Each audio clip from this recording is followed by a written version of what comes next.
Bonjour, vous êtes ici à Vauréal, à côté de Cergy, dans le 95. Je m'appelle Olivier, j'ai 30 ans. Et aujourd'hui, par ces périodes d'hiver, je vais vous présenter une soupe d'hiver aux pommes de terre. Alors pour ça, on a besoin d'une dizaine de pommes de terre, de 4 carottes, une botte de cerfeuil, un peu de fond de veau, des lardons fumés, un poireau et du céleri rave.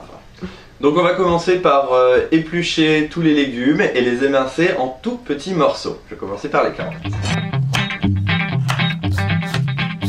Donc on épluche les pommes de terre et pour éviter qu'elles noircissent en attendant qu'on les coupe, on les plonge comme ça dans l'eau froide. Comme ça, ça me permet d'avoir toujours des pommes de terre qui soient jolies au moment de ma cuisson. Une fois qu'on a épluché le céleri rave un peu comme une pomme de terre, on le badigeonne de citron afin d'éviter qu'il noircisse. Donc maintenant qu'on a tout épluché, il reste la plus grosse partie, c'est émincer tous les légumes.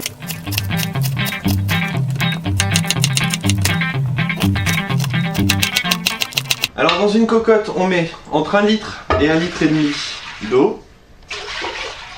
Je rajoute mon bouillon de volaille et ensuite je vais mettre mes légumes dans ma cocotte. Voilà, nos légumes sont mélangés dans notre bouillon de volaille. Il ne reste plus qu'à faire ramollir les légumes et les laisser cuire pendant une demi-heure. Voilà, ça fait une demi-heure que nos légumes sont en train de cuire dans la cocotte. On va attendre que la pression se retire de la cocotte et puis on va se mettre à mixer les légumes.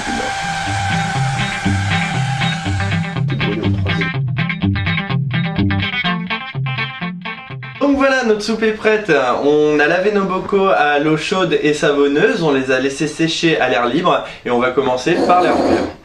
Donc on remplit nos bocaux jusqu'à la petite marque qui se trouve sur les bocaux le parfait, ou sinon à 2 cm du bord du bocal. Donc voilà, nos bocaux sont remplis. On va penser à bien nettoyer tout autour du bocal pour pas laisser d'aliments dessus. On va passer à la phase de stérilisation. Donc j'ai mis un torchon au fond de ma cocotte, j'ai mis mes bocaux et je vais rajouter un torchon autour de chaque bocal pour qu'ils évitent de s'entrechoquer. Donc je remplis ma cocotte d'eau afin que les bocaux soient entièrement recouverts et on met de l'eau jusqu'à 2 cm du bord de la cocotte. Donc voilà, on a fermé notre cocotte, on va les laisser cuire pendant 45 minutes afin que les bocaux soient entièrement stérilisés. Voilà, la stérilisation a duré donc 45 minutes, on va vérifier si elle a bien fonctionné. Donc pour cela, il suffit d'ouvrir le muselet et de vérifier que le pot ne s'ouvre pas. Ici, c'est parfait.